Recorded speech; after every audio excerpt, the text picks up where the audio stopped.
폴란드에서 놀라운 일이 벌어지고 있습니다. 한국의 배터리 기술, 동유럽의 심장을 사로잡다.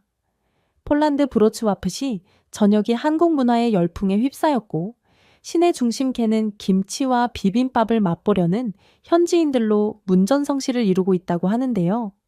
이 모든 사태의 시작점에는 한 폴란드 여대생이 있었고, 그녀가 입사한 한국 기업은 지금 9,500명의 직원을 고용한 지역 최대 기업이 되었습니다.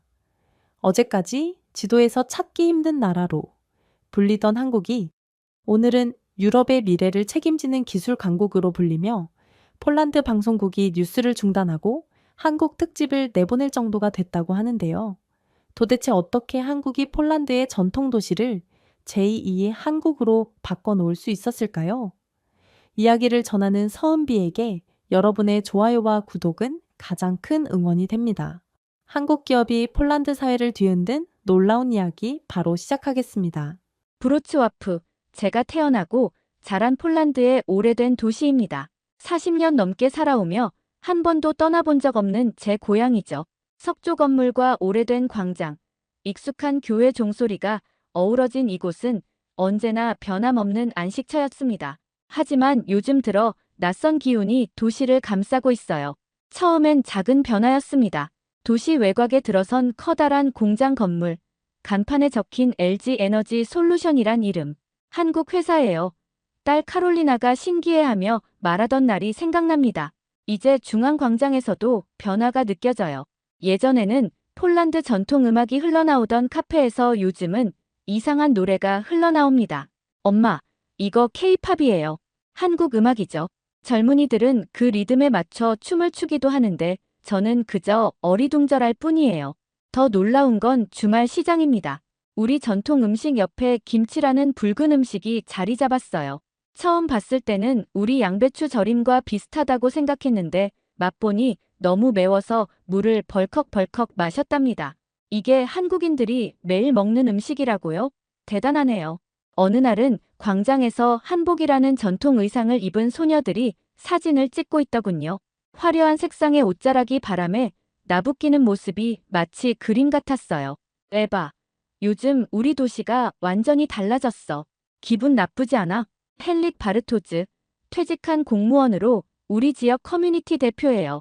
언제나 고집이 센 사람이었죠. 이젠 우리 도시가 우리 것이 아니야. 헨릭은 마을 모임에서 항상 불만을 터뜨립니다. 뉴스 시간에도 한국 이야기만 해. 이게 말이 되냐고. 헨릭의 말에 고개를 끄덕이는 이웃들도 있어요. 특히 나이 든 사람들은요. 하지만 젊은이들은 달라요. 새로운 변화에 기대감을 품는 듯합니다. 40년간 변하지 않던 우리 도시가 이제는 한국 거리가 되어가고 있어요. 밤에도 켜져 있는 LG 로고는 마치 우리의 일상을 바꾸는 신호탑 같았습니다. 하지만 동시에 우리 도시를 세계 속으로 이끄는 빛이 하필 동양의 작은 나라에서 와야 했다는 사실이 저를 혼란스럽게 했습니다. 우리 아파트 단지에는 한국인 가족도 몇 이사 왔어요. 매일 아침 공손하게 인사하는 모습이 인상적이에요. 처음엔 경계했지만 아이들이 학교에서 친구가 되면서 조금씩 가까워지고 있답니다. 그래도 마음 한구석이 불편해요.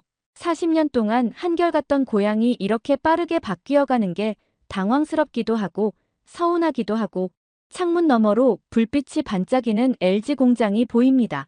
밤에도 쉬지 않고 돌아가는 이 공장이 우리 브로츠와프를 어떻게 바꿔놓을지 솔직히 두렵기도 합니다. 괜찮아질 거예요, 엄마.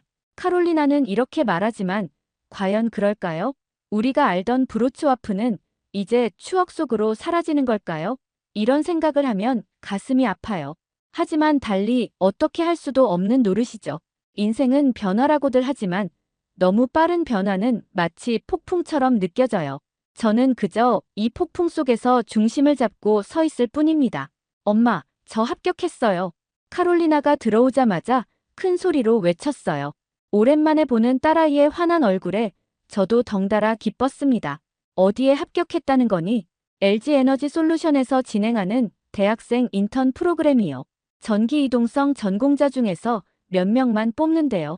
카롤리나는 브로츠와프 공대에서 전기 이동성을 전공하고 있어요. 전기차 배터리와 관련된 학문이랍니다. 솔직히 딸이 무엇을 공부하는지 정확히 이해하지 못하지만 요즘 각광받는 분야라고 하더군요. 축하한다, 우리 딸. 하지만 한국 회사라니, 괜찮은 거니? 제 마음속에 불안함이 스멀스멀 올라왔어요. 낯선 외국 기업이라니, 게다가 아시아 회사잖아요. 엄마, LG는 세계적인 기업이에요. 여기 브로츠와프 공장은 유럽 최대 전기차 배터리 생산 기지라고요. 믿기 힘들겠지만 9,500명이나 일하고 있대요. 카롤리나의 눈은 별처럼 반짝였어요. 그게 다가 아니에요. 성적 우수자는 한국 본사에서 연수도 받을 수 있대요. 서울이요, 엄마. 제가 꼭 도전해 볼 거예요. 서울이라니, 지구 반대편 낯선 도시까지 가겠다고 가슴이 철렁 내려앉았어요. 딸아이가 언젠가 떠나리라 생각은 했지만 하필 한국으로 몇 년 전만 해도 지도에서 눈여겨보지 않았던 나라가 이제는 우리 딸의 미래를 이끄는 나라가 되었다니 세계의 질서가 뒤바뀐 것 같은 이 현실에 마음이 복잡했습니다. 한국이라는 나라는 대체 어떤 힘을 가진 걸까요? 카롤리나, 그렇게 멀리 갈 필요가 있을까? 우리 브로츠와프에도 좋은 회사 많잖니. 엄마, 세상은 넓어요. 폴란드를 넘어 더 큰 세상을 보고 싶어요. 한국은 기술 강국이에요. 새로운 것을 배울 기회라고요. 현관문 벨이 울렸어요. 이웃집 마리아였습니다. 에바, 카롤리나가 LG에 합격했다면서 온 동네가 놀라워하고 있어. 마리아의 말에 놀랐어요. 벌써 소문이 퍼진 걸까요? 혹시 한국에 대해 걱정하고 있니?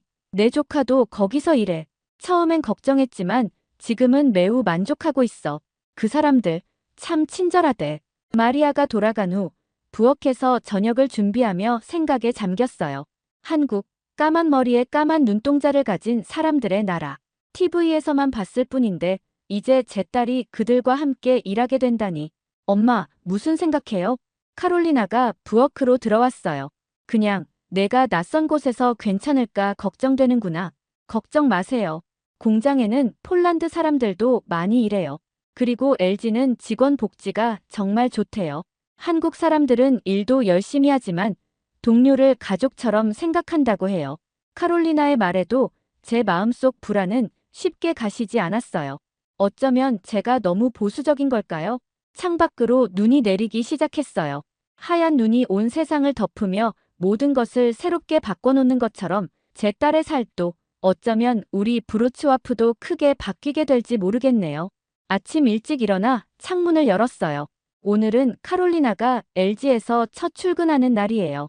설레는 마음에 저도 덩달아 일찍 깼답니다. 엄마, 너무 긴장돼요. 카롤리나는 처음으로 정장을 입고 있었어요. 평소 청바지만 입던 딸이 갑자기 어른처럼 보여 가슴이 뭉클했습니다. 괜찮아, 우리 딸. 넌 항상 잘 해왔잖니. 카롤리나가 출근한 후 집안일을 마치고 문득 궁금증이 생겼어요. 딸이 매일 출근할 공장이 어떤 곳인지 한번 가보고 싶었답니다. 버스를 타고 도시 외곽으로 향했어요. 창밖으로 보이는 풍경이 점점 달라졌습니다. 익숙한 석조 건물들 대신 현대적인 건물들이 줄지어 서 있었어요. 버스에서 내려 걷다 보니 이게 정말 제가 알던 브로츠와프가 맞나 싶었어요.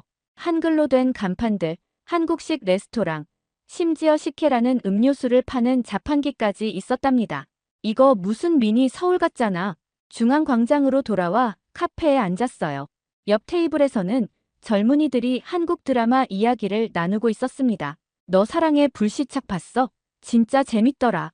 응, 남자 주인공 완전 멋있지 않아? 전혀 알지 못하는 이야기들, 마치 외국에 온 것 같은 기분이 들었어요. 시장에 들러 장을 보는데 평소 자주 가던 과일 가게 주인이 물었습니다. 에바, 딸이 LG에 취직했다면서 요즘 젊은이들에겐 꿈의 직장이라던데. 네, 그렇다네요. 부럽네. 내 딸은 아직 대학생인데 졸업하면 꼭 도전해보라고 할 거야. 과일 가게를 나오니 헬릭이 길에서 마주쳤어요. 에바, 요즘 도시가 완전히 달라졌어. 젊은이들은 폴란드 음악 대신 한국 노래만 듣고 우리 전통 음식보다 김치를 더 좋아하는 것 같아. 이러다 우리말도 곧 잊힐지도 몰라. 헬릭의 말에 마음이 무거워졌어요. 맞아요. 너무 빠르게 변해가는 이 도시가 때론 낯설게 느껴집니다. 집으로 돌아오는 길, 갑자기 왠지 외롭다는 생각이 들었어요. 예전엔 이웃들과 늘 같은 생각을 나눴는데 이제는 서로 다른 방향을 바라보는 것 같았습니다. 온 도시가 한국의 열풍에 빠져드는 동안 저만 혼자 뒤처진 것 같았어요. 수십 년간 지켜온 우리의 전통은 이제 누구도 돌아보지 않는 낡은 유물처럼 느껴졌습니다. 한국이라는 먼 나라가 우리의 정체성마저 바꿔놓는 모습이 당황스러웠지만 딸의 행복한 얼굴을, 그 빛나는 미래를 어떻게 부정할 수 있을까요? 저녁에 카롤리나가 첫 출근 이야기를 들려줬어요. 눈을 반짝이며 말하는 딸의 모습에 미소가 지어졌지만 한편으론 딸과도 점점 멀어지는 것 같아 마음이 아팠습니다. 엄마, 거기 사람들이 얼마나 친절한지 몰라요. 이정현 매니저라고 폴란드어도 완벽하게 하시는 분이 계세요. 저한테 모르는 거 있으면 언제든 물어보라고 하셨어요. 그래, 다행이구나. 카롤리나가 잠든 후 조용한 부엌에 앉아 창밖을 바라봤어요. 도시의 불빛들이 예전과 같은데 왜 모든 게 이렇게 달라진 걸까요? 이제 저는 이 변화의 흐름 속에서 혼자만 멈춰 서 있는 것 같았습니다. 외롭고 소외된 기분이었어요. 그날은 평범한 저녁이었어요. 카롤리나는 야근이라 집에 없었고 저는 이웃 안나와 함께 저녁 뉴스를 보기로 했습니다. 폴란드의 정치 상황이 복잡해져서 매일 뉴스를 챙겨봤거든요. 8시 뉴스 시작할 시간이네. TV를 켰는데 평소와 달리 낯선 음악이 흘러나왔어요. 화면에는 화려한 의상을 입은 젊은이들이 춤을 추고 있었습니다. 이게 뭐지? 채널이 잘못된 건가? 리모컨을 눌러봐도 다른 채널도 마찬가지였어요. 폴란드 최고 시청률을 자랑하는 방송국에서 뉴스 대신 다른 프로그램을 내보내고 있었습니다. 화면 하단에 자막이 나타났어요. 오늘의 특집, 폴란드를 사로잡은 K컬처. 저와 안나는 믿을 수 없다는 표정으로 서로를 바라봤어요. 대체 우리 뉴스는 어디 간 거야? 그때 초인종이 울렸어요. 문을 열자 같은 건물에 사는 이웃들이 모여 있었습니다. 레바, 너도 봤니? 뉴스가 없어졌어. 다들 혹시 이게 무슨 일인지 아니? 다들 답답한 표정이었어요. 다시 TV로 돌아와 보니 이제는 한국 음식을 소개하고 있었습니다. 김치 담그는 방법, 비빔밥 만드는 법, 심지어 폴란드인들이 한국 식당에서 음식을 맛보는 장면도 나왔어요. 맛있어요. 매운데 중독성 있네요. TV에 나온 폴란드 청년의 말에 안나가 피식 웃었어요. 솔직히 나도 한번 먹어봤는데 나쁘지 않더라. 그 말에 모두 놀란 표정이었죠. 방송은 계속 이어졌어요. 다음은 K뷰티에 대한 내용이었죠. 폴란드 여성들이 한국 화장품을 사용하며 감탄하는 모습, 피부 관리법을 배우는 장면들, 그리고 가장 놀라운 건 K문학 코너였어요. 방송에서는 한국 작가 한강의 채식주의자와 흰이라는 소설을 집중적으로 다뤘습니다. 딸이 읽던 책, 그 채식주의자, 한강, 카롤리나의 책장에서 본 적 있는 책이었어요. 방송에서는 한강 작가가 전 세계적으로 인정받는 작가라고 소개했습니다. 특히 놀라웠던 건 흰이라는 소설이 바르샤바를 배경으로 하고 있다는 사실이었어요. 한국 작가가 우리 폴란드의 수도를 소설의 배경으로 삼았다니 이거 완전 문화 침략 아냐? 헬릭이 언제 왔는지 TV를 보며 불만을 토했어요. 폴란드 뉴스 시간에 한국 문화만 다루다니 도대체 누가 이런 결정을 한 거야? 하지만 방송을 보면 볼수록 저는 묘한 감정이 들었어요. 한국은 이제 단순한 외국 기업이 아니었습니다. 음식, 음악, 영화, 문화까지 하나의 문화 자체였어요. 방송이 끝날 무렵 카롤리나가 퇴근하고 돌아왔어요. 엄마, 혹시 오늘 특집 방송 봤어요? 우리 회사에서 기획한 거래요. LG에서 방송국에 돈을 준 거니? 아니요. 방송국에서 직접 기획했대요. 요즘 시청자들이 한국 문화에 관심이 많아서요. 카롤리나의 말에 잠시 말문이 막혔어요. 이제 우리 폴란드 사람들이 자발적으로 한국 문화를 찾고 있다니 TV를 끄고 창밖을 바라봤어요. 브로츠와프의 밤하늘은 여전히 같은 별들로 빛나고 있었지만 그 아래 도시는 이미 많이 달라져 있었습니다. 엄마, 이번 주 토요일에 LG 공장 가족의 날이 있어요. 직원 가족들이 공장을 둘러볼 수 있는 행사래요. 같이 가실래요? 카롤리나의 제안에 잠시 망설였어요. 그 커다란 공장에 가다니 솔직히 겁도 났지만 딸이 일하는 곳이 궁금했습니다. 그럼 한번 가볼게. 토요일 아침 카롤리나와 함께 공장으로 향했어요. 멀리서도 보이는 커다란 건물들, 번쩍이는 유리창과 깔끔한 잔디밭이 인상적이었습니다. 우와, 생각보다 훨씬 크네. 입구에서 방문증을 받고 들어가자 밝은 미소를 지닌 안내원이 우리를 맞이했어요. 안녕하세요, 카롤리나 씨. 어머님도 오셨군요. 환영합니다. 안내원은 폴란드어를 완벽하게 구사했어요. 놀란 제 표정을 본 카롤리나가 귓속말로 알려줬습니다. 저희 부서 이정현 매니저예요. 한국 분이시지만 폴란드어를 정말 잘하시죠? 이정현 매니저는 친절하게 우리를 안내했어요. 깨끗하고 질서정연한 생산 라인, 최첨단 장비들, 집중해서 일하는 사람들, 모든 것이 놀라웠습니다. 여기는 배터리 셀을 만드는 곳입니다. 우리 공장에서는 하루에 약 3,000대 분량의 전기차 배터리를 생산할 수 있어요.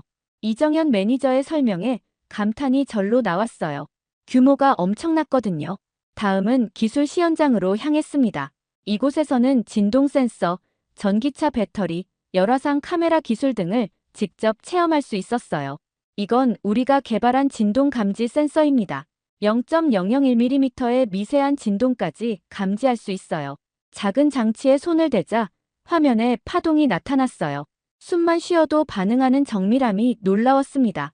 이건 전기차 배터리 단면이에요. 실제 작동 과정을 볼 수 있죠.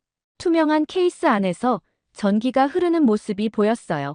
마치 살아있는 생명체 같았습니다. 가장 인상적이었던 건 열화상 카메라였어요. 제 모습이 빨강, 노랑, 파랑으로 표시되는 걸 보며 웃음이 나왔습니다. 이 기술은 배터리 생산 과정에서 품질 관리에 사용됩니다. 온도 편차가 0.1도만 있어도 감지할 수 있죠. 견학을 마치고 직원 식당에서 점심을 먹었어요. 한국 음식과 폴란드 음식이 함께 제공되더군요. 용기를 내어 비빔밥을 선택했습니다. 맛있네요. 식사 후 이정현 매니저가 모든 방문객들을 강당으로 안내했어요. 무대 위에 선 매니저는 유창한 폴란드어로 말했습니다. 여러분, 오늘 방문해 주셔서 감사합니다. LG에서 저희는 늘 이렇게 말합니다. 여러분은 고객이 아니라 파트너입니다. 우리는 단순히 제품을 만들어 판매하는 것이 아니라 여러분과 함께 미래를 만들어가고 있습니다. 이 말에 강당이 박수로 가득 찼어요. 저도 모르게 박수를 치고 있었습니다. 공장을 나오면서 카롤리나에게 말했어요. 이제 알겠다. 한국은 그냥 전자회사가 아니었구나. 엄마가 마음에 들어 하실 줄 알았어요. 이곳은 단순한 공장이 아니라 사람을 중심에 둔 기술을 만드는 곳이에요. 집으로 돌아오는 버스 안에서 오늘 경험을 곱씹어봤어요. 저는 지금까지 한국을 단순히 낯선 아시아 국가로만 생각했던 것 같아요. 하지만 오늘 본 것은 정밀함, 혁신, 그리고 무엇보다 사람을 중요시하는 철학이었습니다. 창밖으로 지나가는 폴란드의 풍경과 멀리 보이는 LG 공장. 어쩌면 이 조화가 그리 나쁘지 않을지도 모르겠다는 생각이 들었습니다. 화요일은 시장에 가는 날이에요. 항상 신선한 과일과 채소를 사러 브로츠와프 중앙시장에 가는 게 제 일과 중 하나입니다. 해봐. 오랜만이네. 과일 가게 아주머니 테레사가 반갑게 인사했어요. 따님 LG 다닌다면서요?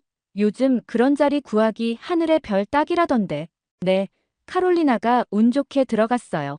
운이 아니라 실력이지. 내 아들도 지원했다가 떨어졌거든. 정말 대단해요. 테레사가 사과를 봉투에 담으며 말했어요. 자, 이건 서비스야.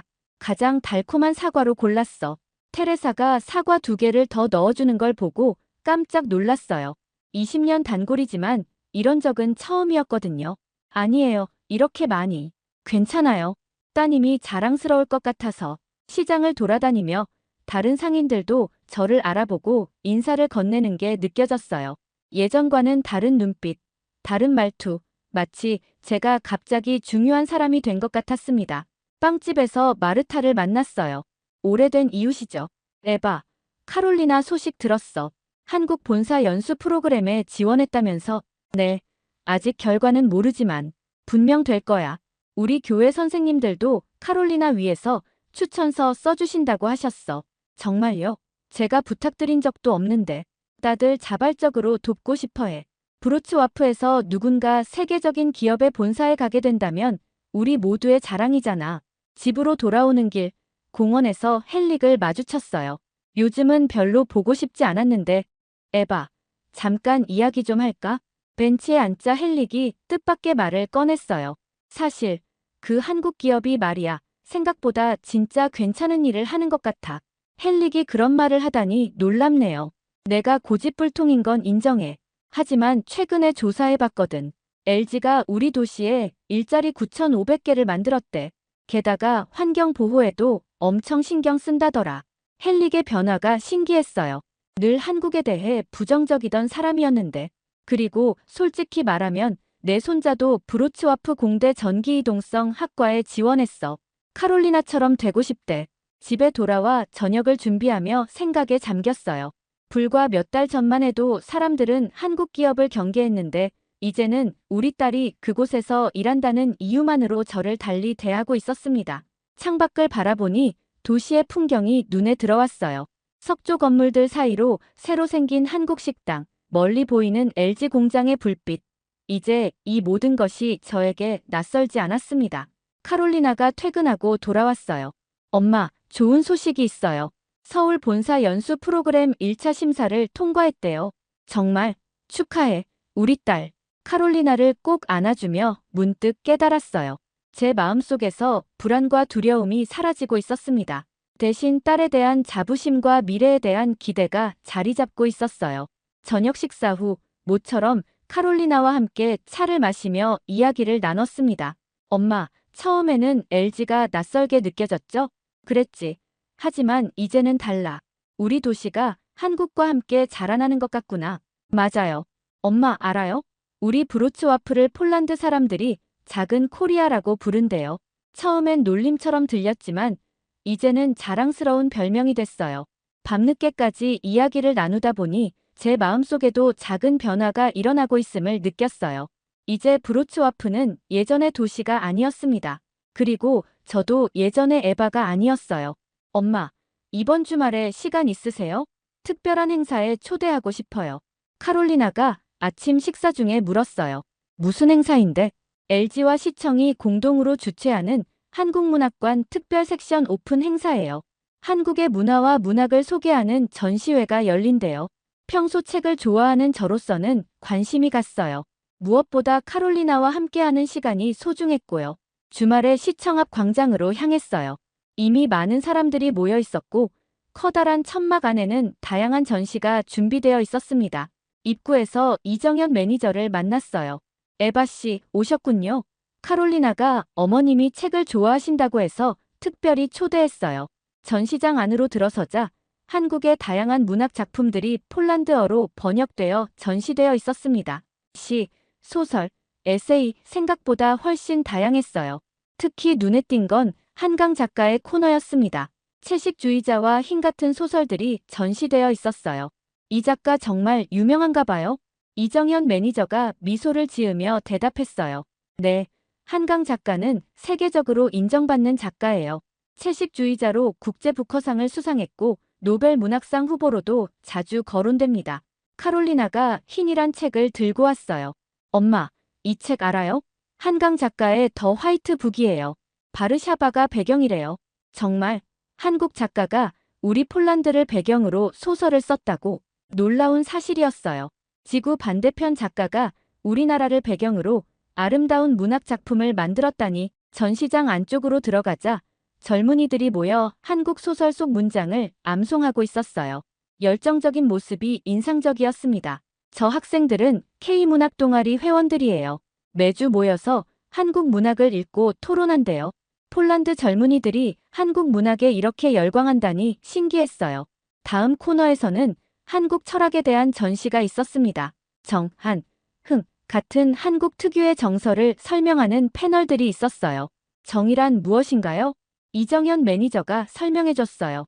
정은 사람 간의 깊은 유대감을 의미해요. 가족만큼 가깝게 느끼는 따뜻한 마음이죠. 한국 사람들은 직장에서도 이런 정을 중요하게 생각해요.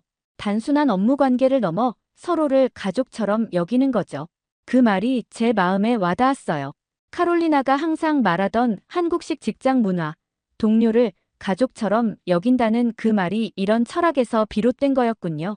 밖으로 나와 쉬는 동안 광장에서는 한국 전통음악 공연이 펼쳐지고 있었어요.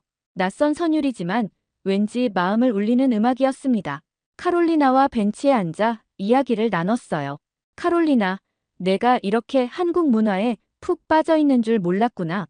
처음엔 저도 그냥 취업이란 생각으로 시작했어요. 하지만 이제는 달라요. 이건 단순한 직장이 아니라 새로운 문화, 새로운 세계와의 만남이에요. 딸을 바라보니 예전과는 다른 모습이었어요. 더 성숙해지고 시야가 넓어진 것 같았습니다. 우리 딸은 그 중심에 있구나. 이건 단순한 취업이 아니라 시대의 흐름이야. 행사가 끝나갈 무렵 특별한 순간이 있었어요. 이정현 매니저가 모든 참가자들을 모아놓고 폴란드어로 시를 낭독했습니다. 한국 시인의 작품을 완벽한 발음으로 읽어내는 모습에 모두가 감동했어요. 집으로 돌아오는 길, 카롤리나가 조용히 말했어요. 엄마, 서울 연수 최종 합격했어요. 다음 달에 한국에 가게 됐어요. 순간 가슴이 철렁했지만 이상하게도 두려움보다는 기대감이 더 컸어요. 축하해, 우리 딸. 정말 자랑스럽구나. 그날 밤 창가에 앉아 생각에 잠겼어요.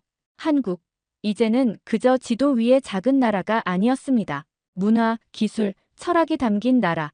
그리고 이제 제 딸이 직접 경험하게 될 세계였어요. 폴란드의 밤하늘 아래 브로츠와프와 서울이 어쩌면 그리 멀지 않은 것 같다는 생각이 들었습니다. 출국 전날이었어요. 카롤리나의 가방은 이미 다 쌓여 있고 여권과 비행기 표도 준비됐습니다. 내일이면 제 딸은 지구 반대편 서울로 떠나게 됩니다. 엄마, 긴장되네요. 한국말도 잘 못하는데. 걱정 마. 너는 항상 잘해왔잖니. 거기서도 분명 잘할 거야. 식탁에 앉아 마지막 저녁 식사를 함께 했어요. 특별히 김치찌개를 만들어 봤습니다. 지난주 한국 식품점에서 배운 대로요. 우와, 엄마, 정말 맛있어요. 진짜 한국 맛이에요. 카롤리나의 칭찬에 뿌듯했어요. 불과 몇 달 전만 해도 김치를 먹고 물을 벌컥벌컥 마셨던 제가 이제는 김치찌개를 만들다니. 다음 날 아침, 우리는 LG 공장 앞으로 갔어요. 회사에서 공항까지 직원들을 위한 셔틀버스를 준비했거든요. 공장 앞은 마치 작은 축제 현장 같았어요. 연수 프로그램에 선발된 직원들과 그 가족들, 회사 동료들이 모여 있었습니다. 우리가 도착하자 이정현 매니저가 반갑게 맞아주었어요. 에바 씨, 오셨군요. 카롤리나를 잘 부탁드립니다. 저보다 당신이 더 잘 챙겨주실 것 같은데요. 주변을 둘러보니 이제는 낯설지 않은 풍경들이 눈에 들어왔어요. 한글 간판, 식혜 자판기, 그리고 스피커에서 흘러나오는 K-팝 음악. 갑자기 익숙한 목소리가 들렸어요. 에바, 헨릭이었어요. 손자와 함께 오고 있었습니다. 헨릭, 여긴 어쩐 일로? 카롤리나 배웅하러 왔지. 우리 브로츠와프의 자랑인데 내가 빠질 수 있겠어? 헨릭의 손자 마렉이 카롤리나에게 다가갔어요. 선배님, 저도 내년에 꼭 연수 갈게요. 조언 좀 부탁드려도 될까요? 물론이지. 열심히 하면 넌 꼭 될 거야. 마렉의 표정이 밝아졌어요. 헨릭은 제게 작은 목소리로 말했습니다. 사실 나도 손자 전기이동성 학과에 보냈어. 걔가 LG에서 일하고 싶어 하더라고. 헨릭, 당신이 변했네요. 시대가 변하는데 우리가 안 변하면 어떡해. 솔직히 말하면 난 이제 우리 도시가 자랑스러워.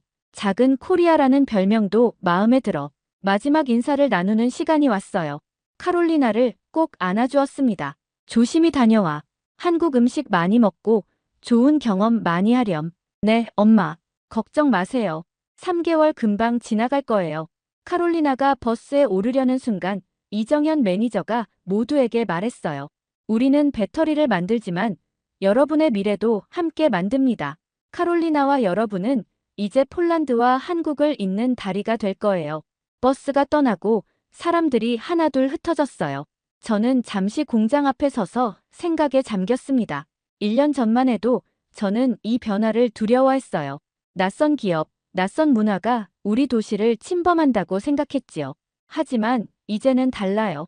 집으로 돌아가는 길, 시장에 들러 장을 봤어요. 과일가게 테레사가 물었습니다.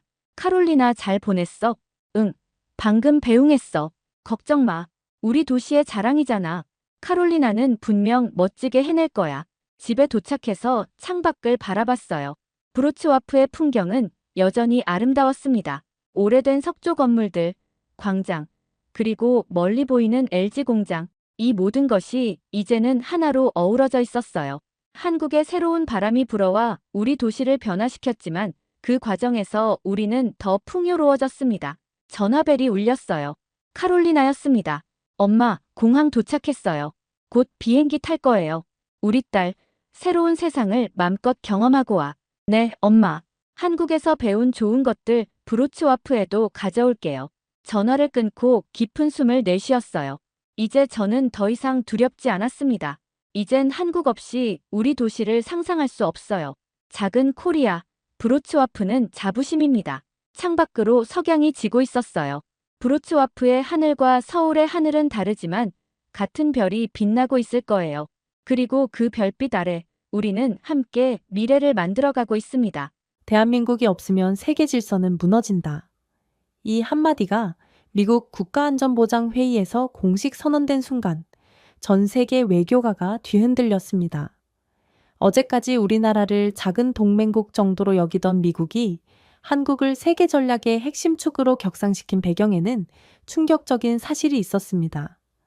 러시아는 북한과 군사동맹을 맺으면서도 내부적으로는 한국 기술 없이는 러시아의 미래가 없다고 절박하게 고백했고 미국 정보당국은 이 사실을 입수했습니다.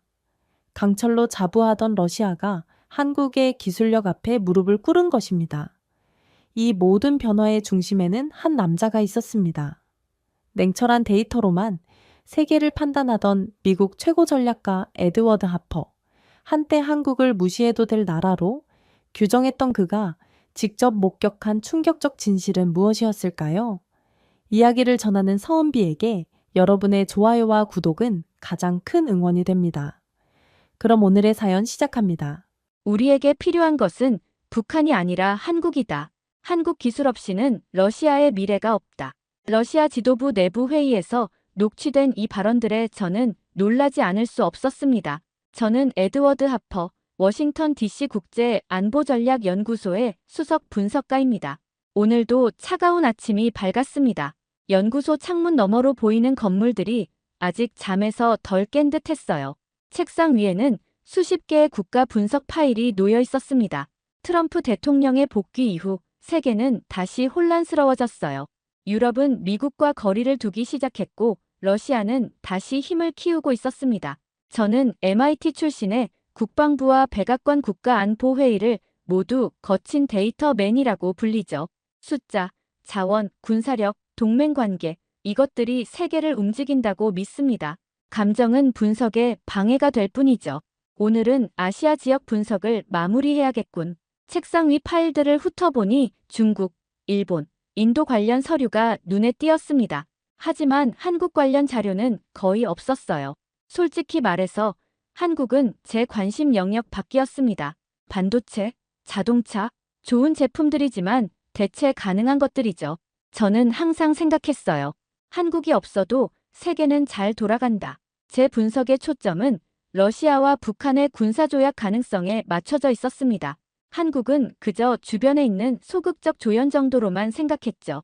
하퍼, 보고서 진행 상황은 어때? 앨런 맥킨타이어가 제 사무실로 들어왔습니다. 워싱턴에서 가장 영향력 있는 강경파 안보자문가 중 한 명이죠. 아시아 지역 분석 중이야. 중국과 일본은 거의 끝났어. 한국은? 제가 잠시 망설이자 앨런은 코웃음을 쳤습니다. 뭐하러 시간 낭비해. 걔네는 자기 이익만 챙기는 나라야. 미국이 필요할 때면 모른 척하고 필요 없을 땐 우리한테 줄을 서지. 우린 더 이상 저들을 믿을 수 없어. 앨런의 말이 제 확신을 강화했어요.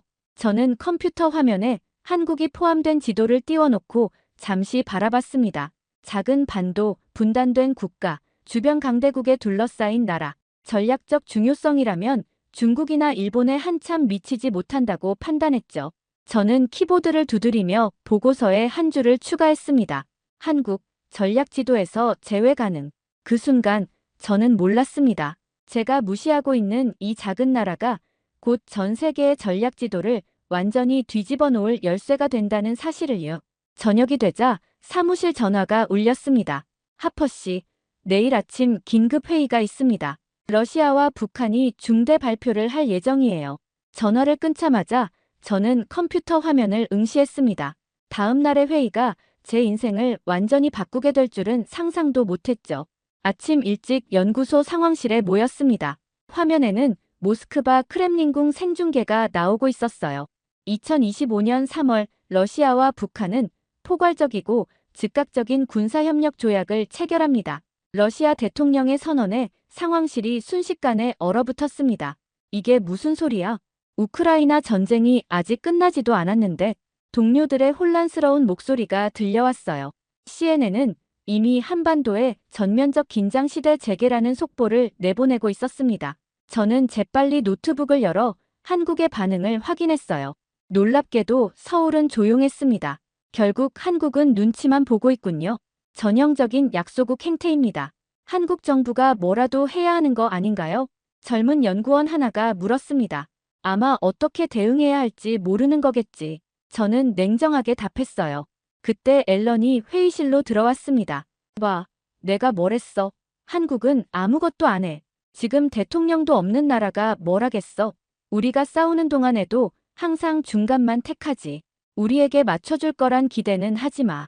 저는 고개를 끄덕였지만 왠지 마음 한구석이 불편했습니다.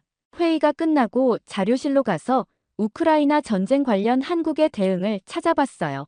한국은 우크라이나에 직접 무기를 보내지 않았습니다. 대신 풍산 등 군수기업에서 생산한 탄약을 미국에 수출했고 미국은 이를 다시 우크라이나에 전달했죠. 명확한 간접 지원이었습니다. 역시 그럴 줄 알았어. 저는 한숨을 쉬며 중얼거렸어요. 그러나 곧 다른 자료가 제 시선을 사로잡았습니다. 그들은 침묵 속에서도 세계 5대 방산국으로 성장했다. 그 누구의 도움도 없이. 저는 숨겨진 자료를 보며 놀라움을 감출 수 없었습니다. 한국은 이미 러시아와의 관계 회복 가능성을 염두에 두고 있었어요.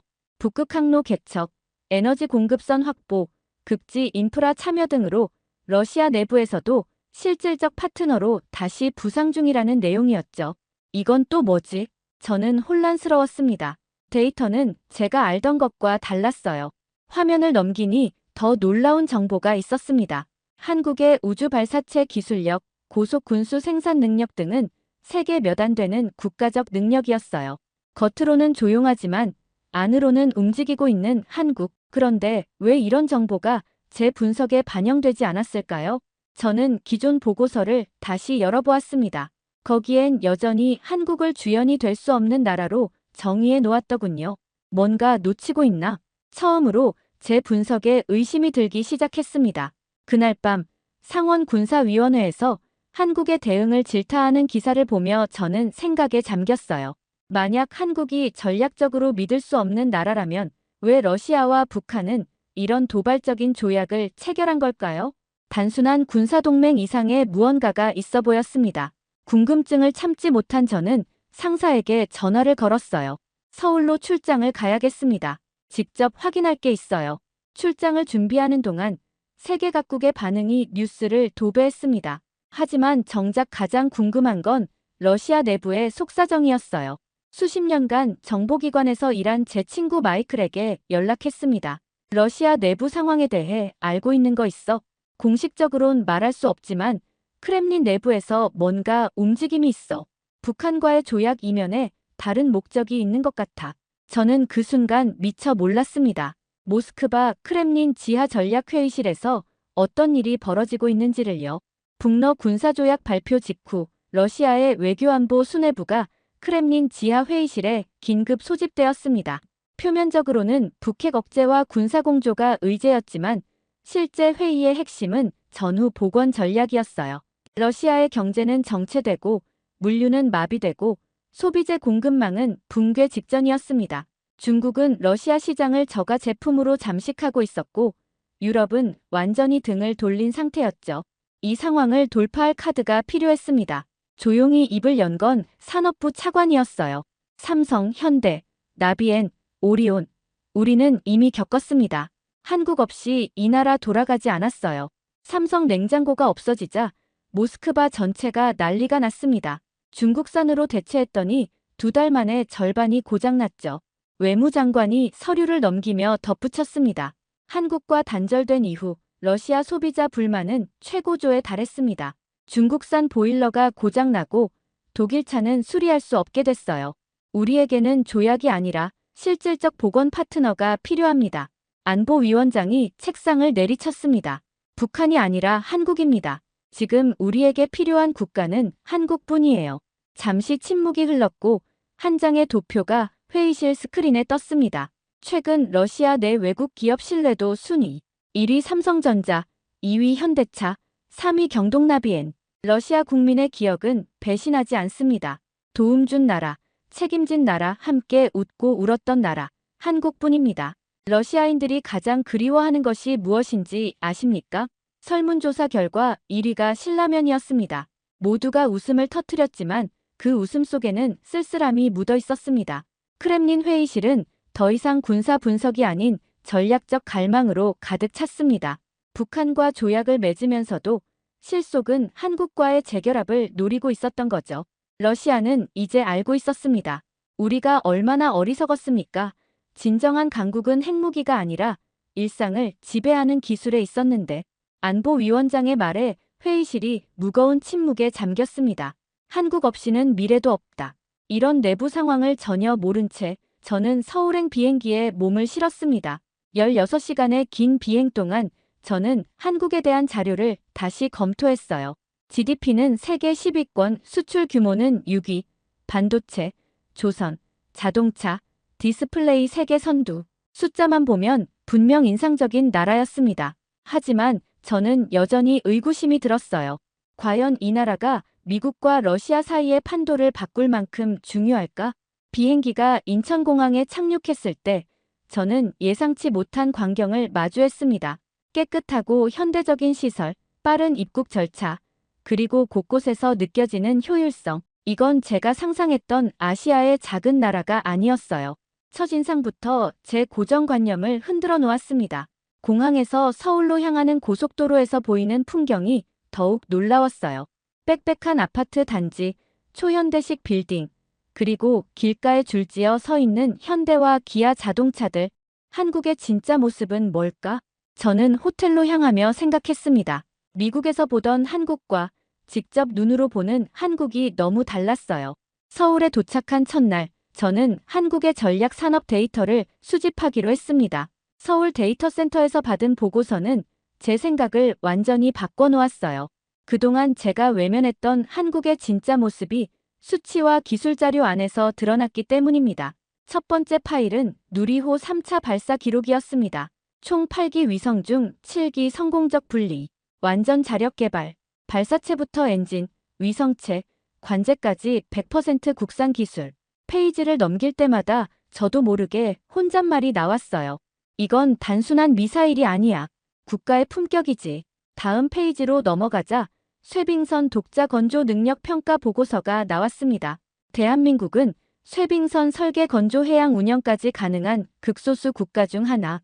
러시아가 가장 필요로 하는 기술 중 하나. 북극 항로에서의 전략적 파트너 후보 1순위. 이 보고서를 읽던 중 제 눈을 사로잡는 문장이 있었어요. 러시아가 자랑하는 것은 천연가스지만 그 길을 여는 강철은 한국에서 시작된다. 강철은 러시아의 자부심이었습니다.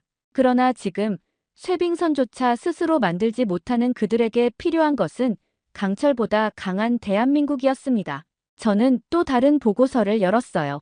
한국조선소, 탄약공장, 반도체 라인, 우주센터, 모두 무형의 국력이라는 공통점이 있다. 정밀하고 조용하지만 그 힘은 핵폭탄보다 강하다. 처음으로 저는 한국을 공장이 아닌 문명으로 보기 시작했습니다. 그리고 조용히 결론을 내렸어요. 이건 무기보다 무서운 기술이군. 다음 날, 저는 실제 현장을 확인하기 위해 울산으로 향했습니다. 현대중공업 조선소에 도착하자 숨이 막힐 정도의 광경이 펼쳐졌어요. 거대한 LNG선이 물 위에 떠 있었고 수십 개의 크레인이 바쁘게 움직이고 있었습니다. 이곳의 연간 건조 능력은 세계 최고 수준입니다. 한 해 동안 이곳에서만 수십 척의 초대형 선박이 바다로 나갑니다. 안내하는 직원의 말에 저는 귀를 의심했어요. 수십 척이 만들어져서 매년 바다로 나간다고요? 네, 쇠빙선도 여기서 만들죠. 러시아가 쓰는 쇠빙선도 저희가 설계했습니다. 저는 그 말을 듣고 머릿속이 복잡해졌어요. 러시아는 북한과 군사동맹을 맺었지만 실제로는 한국의 기술이 필요한 상황이었습니다. 울산에서 고흥으로 이동해 나로우주센터를 방문했어요. 누리호 발사대 앞에 서자 가슴이 뛰었습니다. 이 로켓이 완전히 한국 기술로 만들어졌다고요? 네, 처음부터 끝까지 우리 기술입니다.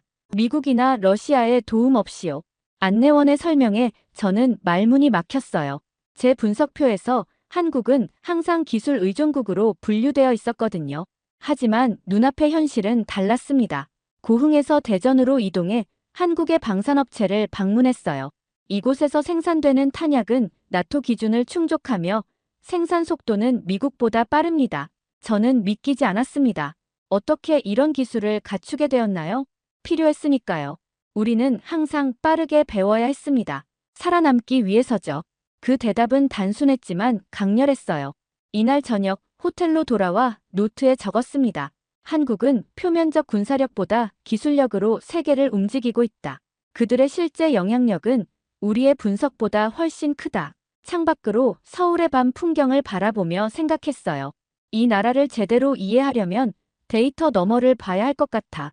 출장 후반, 저는 보고서 정리를 위해 한국 외교부 산하 싱크탱크인 국제전략연구원을 방문했습니다. 그곳에서 한국의 외교 실무자 박서윤을 만났어요. 젊지만 단단한 인상을 가진 인물이었습니다. 하퍼님, 만나서 반갑습니다. 저는 박서윤이라고 해요.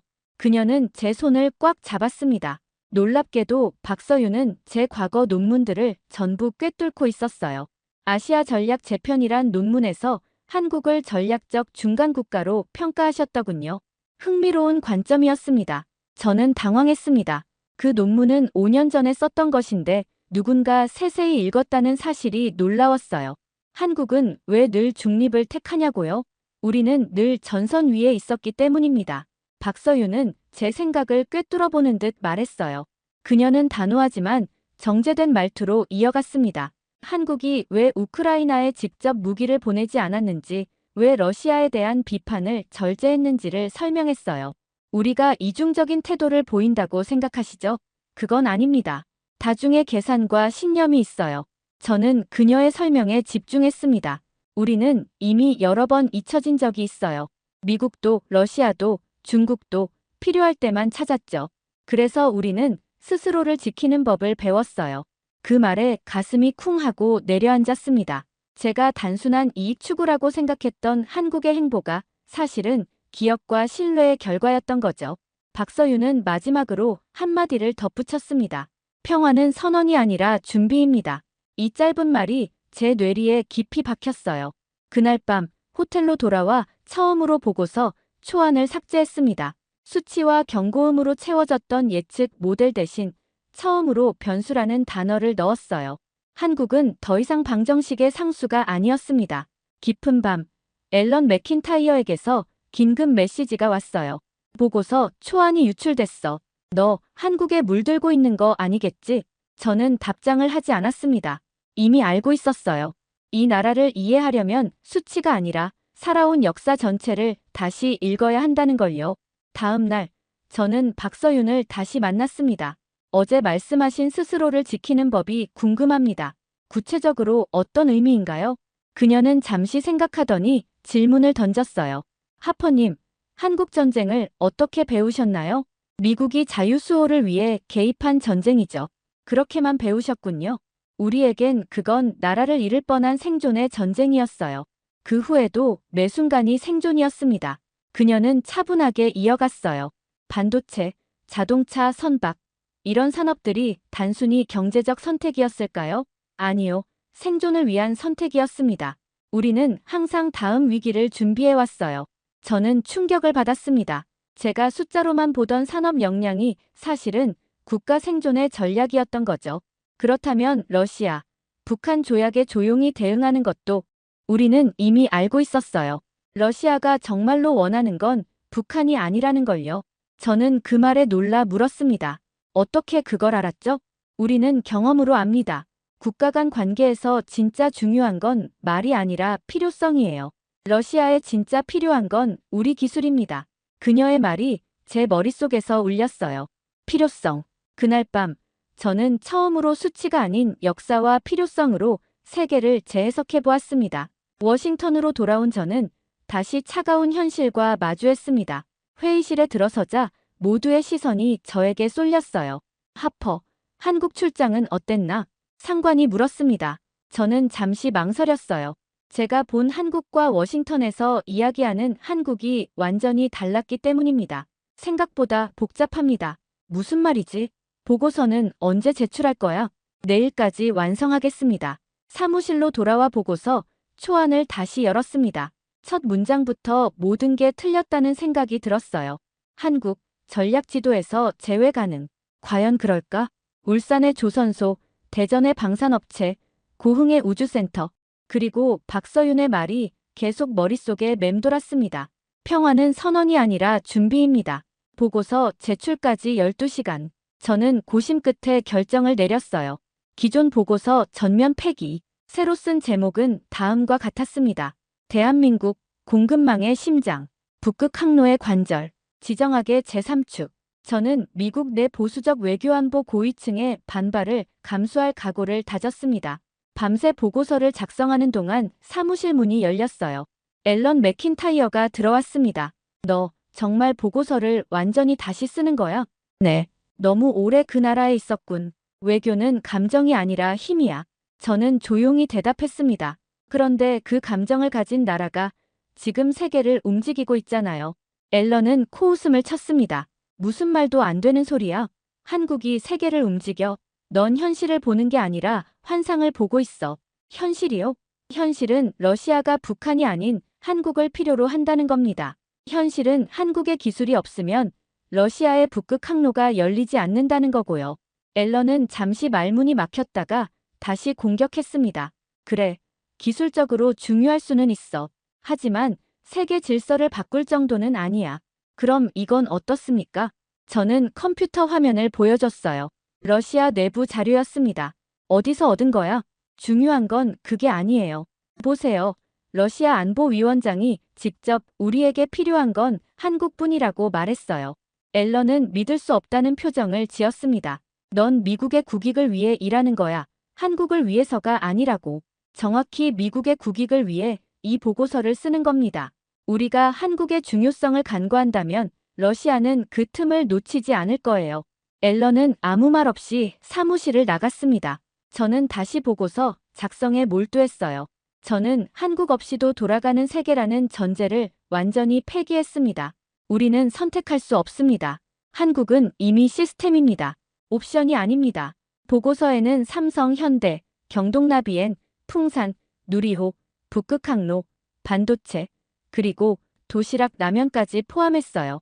제가 전 세계를 움직이는 하드 파워와 소프트 파워의 균형을 재정의한 것입니다.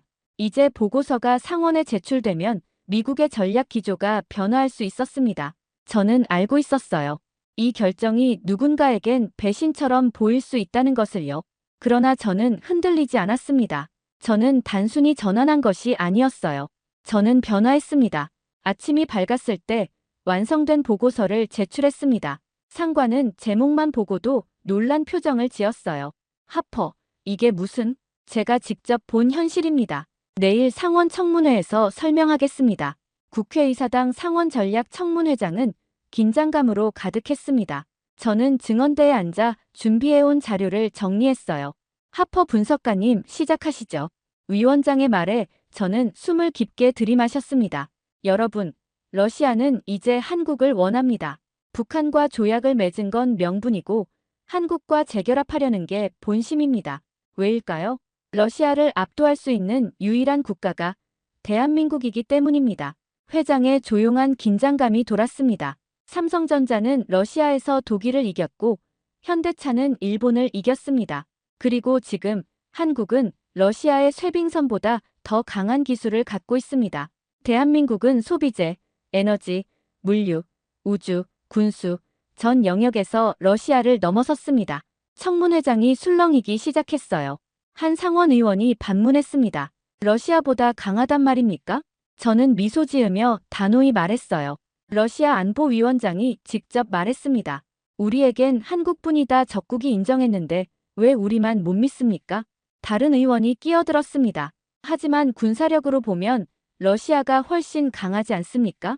군사력만으로 국가의 힘을 평가하는 시대는 지났습니다. 현대전은 기술전입니다. 러시아는 미사일은 가지고 있어도 그 미사일을 만드는 반도체와 정밀 기술은 한국에 의존하고 있습니다. 저는 화면에 우크라이나 전장 사진을 띄웠어요. 이것은 우크라이나 전쟁에서 포착된 러시아군 장비입니다. 보이시나요? 삼성 디스플레이, LG 부품, 한국산 통신 장비, 러시아의 군사력은 이미 한국 기술에 의존하고 있었습니다. 청문회장이 완전히 조용해졌어요. 더 놀라운 사실은 러시아의 경제 회복 계획에서 가장 많이 언급된 국가가 한국이라는 점입니다. 그들이 가장 원하는 것은 삼성의 복귀, 현대차의 공장 재가동, 한국 건설사들의 시베리아 개발 참여입니다. 저는 마지막 슬라이드를 보여줬어요. 이것은 러시아 정부 내부 문서에서 추출한 단어빈도 분석입니다. 북한이라는 단어는 38번 등장했지만 한국은 157번 등장했습니다. 이게 무엇을 의미하는지 분명하지 않습니까? 상원 의원들 사이에서 웅성거림이 일어났습니다. 저는 마지막 결론을 내렸어요.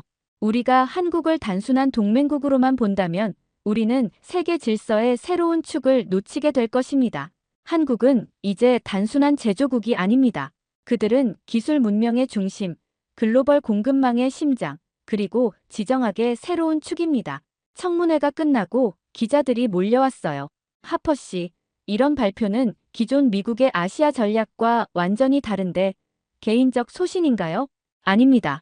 데이터와 현실에 기반한 분석입니다. 제가 직접 눈으로 본 현실이에요. 그날 저녁 국무부는 한국과의 전략 협력안을 3단계로 나누어 추진하기로 결정했습니다.